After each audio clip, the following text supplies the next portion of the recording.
Welcome to the BriteVibe podcast. At BriteVibe, we believe everyone deserves to be happy. But in today's world, everywhere you turn, there is division and negativity. At BriteVibe, we have created a global movement to bring 8 million people together who are inspired to live bright, live bold, and share bright vibes. Alone, it can be hard to change, but together we can change the world. Welcome to the BriteVibe podcast. Garrett Neiman, welcome to the BriteVibe podcast. So happy to have you on today. Welcome. Thank you so much. I'm happy to be here. You got a book that just came out. I'm going to read the title and then we'll dive into it. I'm sure it gets a lot of attention. It's Rich White Men, What It Takes to Uproot the Old Boys Club and Transform America. Are you villainizing rich white men as the problem? Or what's the basis of the title and your theory, I guess, in the book?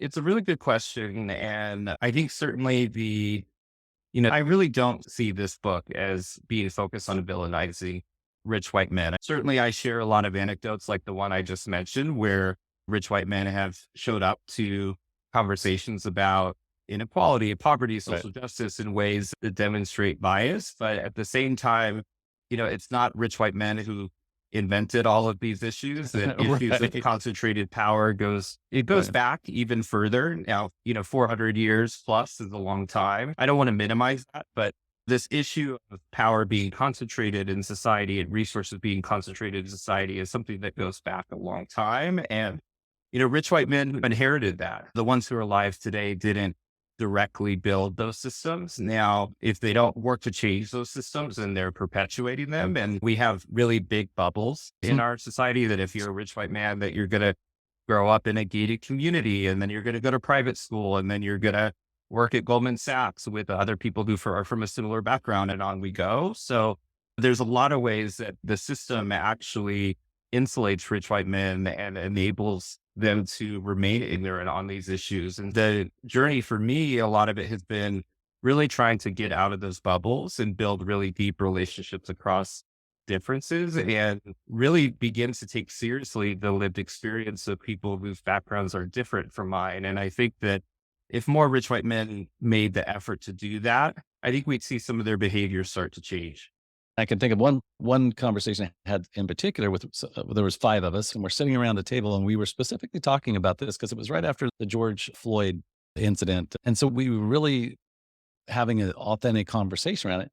And for the most, I would say these group of gentlemen, they're real world people, but they are rich white men, and they're rich white men either through building what they owned, or one of them was a banker, but they were all affluent, I would say. Even for Kansas, they were affluent. There's a lack of education with the people who have the resources to actually know what to do with the resources to help. There's like this missing bridge, and maybe your work is part of that bridge, but it seems like that there's like this, the people with the resources are kind of like, I don't know exactly how to deploy these, because I think when you do have resources and you invest and or donate, you don't always know how they're getting used. You don't know how are they affecting the outcome. I've literally seen studies where a lot of the not-for-profit organizations out there that are supposedly helping are actually not helping. They're actually just perpetuating the problem, and it's a self-sustaining. It's like if they actually solve the problem, the organization wouldn't exist. So the organization is not going to,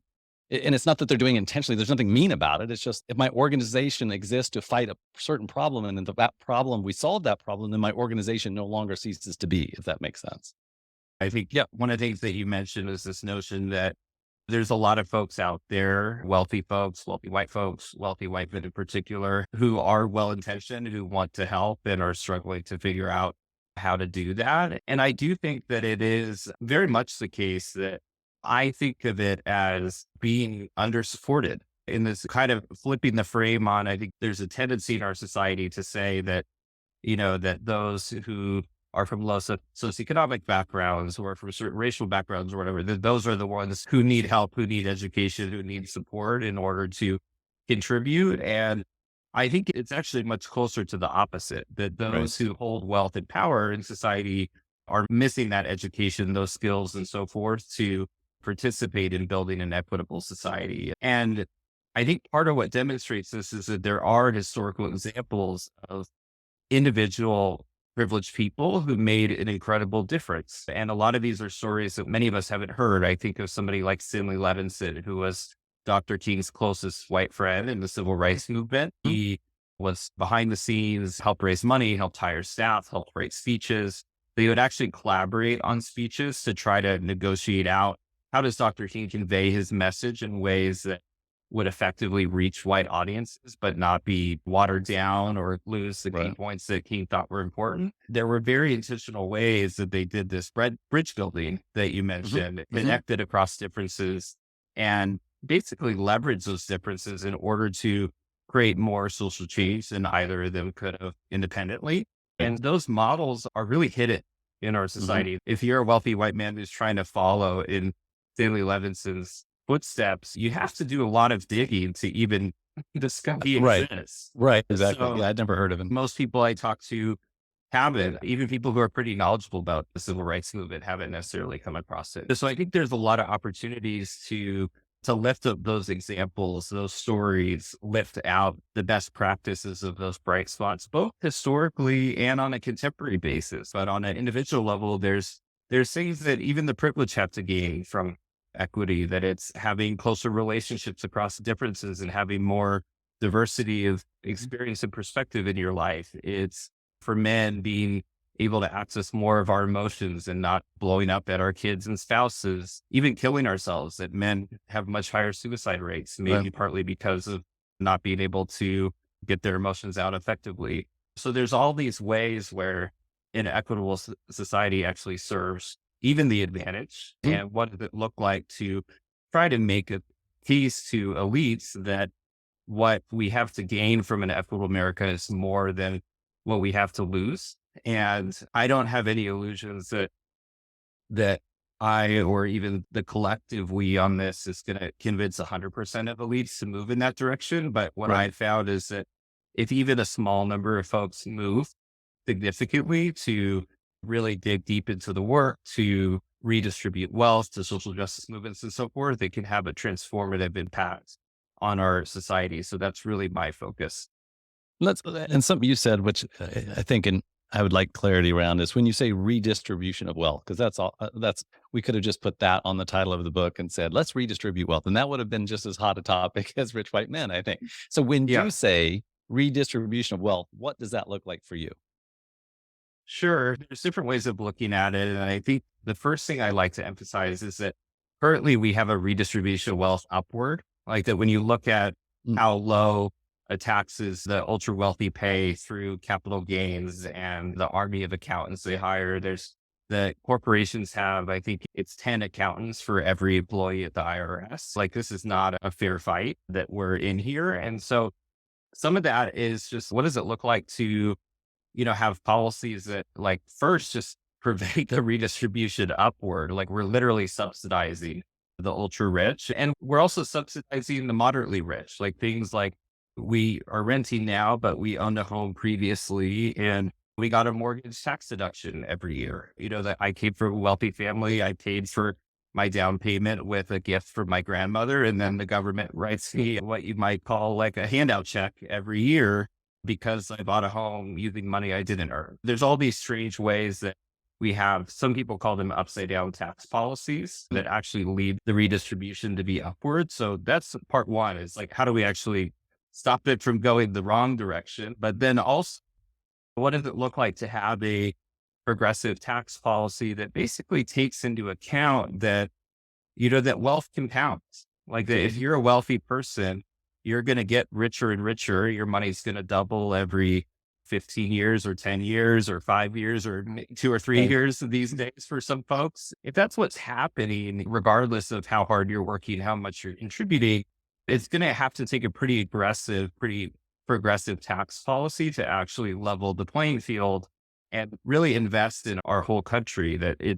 I find it bizarre actually that we have as much wealth inequality as we do, and that anybody could claim that we're anywhere near close to having equal opportunity, that in a capitalist system, that if you have access to capital, you're advantaged. It's called capitalism is because having capital is helpful. And, that if we have such this big disparity, then, how much money people start with, we're going to continue to see those compounding unearned advantages play out in our society.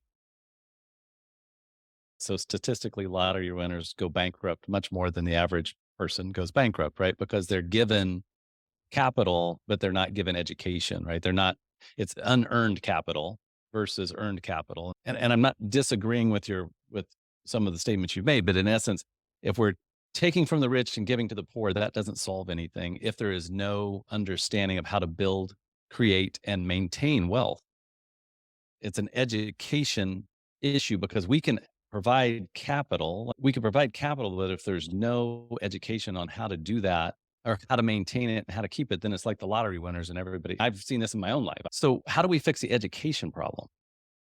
Yeah, it's a good question. And I think I don't want to dispute the notion that there is an education piece of it. Meaning if you know that if your family has never had wealth before, that you might not know how to evaluate the details of a mortgage or Mhm. where to get the most return on your money, or you might pay for a financial advisor that takes a lot of fees when you could put it just in a retirement fund at Vanguard or something like that. There's definitely educational pieces to this, and there's a lot of government efforts, nonprofit efforts, corporate efforts that are focused on financial literacy. When all of those things are happening and we're still seeing the wide inequality that we have, I think I'm really encouraged by what the data shows about a universal basic income pilot programs. I'm really curious about the universal basic income. So there's a lot of examples in stock. And I think what they found is really that it helped free people up a little bit so that they can make better long-term choices. And I think, cause I know a lot of entrepreneurs and business people that like, if you're almost out of cash, like if your company has a week of cash or you're in debt and your lenders are coming after you, that leads to a very short-term orientation. Right. So I know some rich white men who complain about, oh, how people in poverty, they don't take the long view. Like they really can't, I think, for the most part, because it really is like a week by week survival type experience. And so what the Stockton experiment found is like people got food in their stomachs, they got more stable housing in some cases, and then they were able to look a little big picture. We're talking about shelter, food, Yeah. And we're clothing, talking about right? thousands of dollars, Not millions of millions of dollars, or in the dollars. Yeah. lottery example, hundreds of millions of Yeah. dollars. We should take care of each other as a general principle, right? There, having somebody struggling in that way doesn't add any value to society, right? It doesn't make society better. Or if I have an extra 5,000 in my bank, but that guy can't eat, that's not good for the whole vibe of the earth, right? That's not a fair and equitable way to live. I'd love to see part of this be the education is just bringing people together to have those conversations. So we break down those barriers so that we don't have people misunderstanding. One of the challenges in our society is that I think we tend to look at these systems almost as if they're separate. Oh, we're going to look at white privilege, or we're going to look at Right. patriarchy, or we're going to look at Uh-huh. class. And if you're a wealthy white woman or a wealthy black man or a white man in poverty, for example, Right. you say, wait, like this doesn't actually fit my experience very well. Yes, I might have this advantage. A white man in poverty doesn't feel like he has a lot of advantage, and he's Right. right to say that. That was one thing I want to emphasize about this book. I'm just encouraging myself and everybody listening or everybody watching. What can we do in our own lives to continue the conversation? This is bigger than any one person's going to solve, but it's going to take individuals to solve it. There's no getting out of that. We have personal responsibility for bridging those gaps always, right? It's not just if you're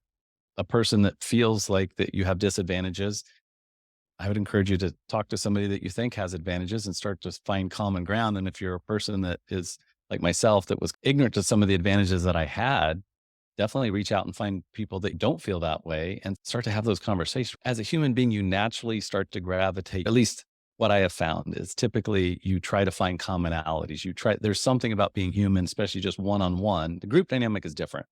But in a one-on-one situation, there's almost this grace that enters in that where you want to try to connect, even if you do feel like they have opposite views, you want to try to connect. So how am I connecting? How are we connecting with people that are not like us? Right? Because otherwise we're not going to bridge this thing together. And to your point, it doesn't do anybody any good to have this much conflict and strife and inequality. All of us have lived experiences that are so different. But I think one thing that has some universal elements to it is this notion that every single one of us has a sphere of influence. There's ways that we can change ourselves, improve ourselves. That's the core of our sphere of influence. But then there's also There's family, friends, professional contacts. If you went to college, alma maters, that there's all of these relationships that we have that we can influence folks. And so in that sense, every one of us has some degree of power to help build an equitable society. Some have more power than us, clearly. Yeah. What does it look like to really understand what is my location? What are the advantages I have? What can I contribute? Who can I influence that other people might struggle to influence for whatever reason? And really try to look at it in a way that's both ambitious, like I really can move my sphere of influence, and also humble that my sphere of influence is not unlimited. And that's actually a good thing because we don't want anyone to have that amount of power. Garrett, thank you so much for coming on the show today. Congratulations on your book. I hope it does extremely well and it fulfills lots of different purposes to be a catalyst for positive change in the world. We're always here. We call it BriteVibe podcast for a reason. It's how do we put out bright vibrations? How do we lift the vibration of humanity? So thank you for being a part of that lift today. And we certainly appreciate it.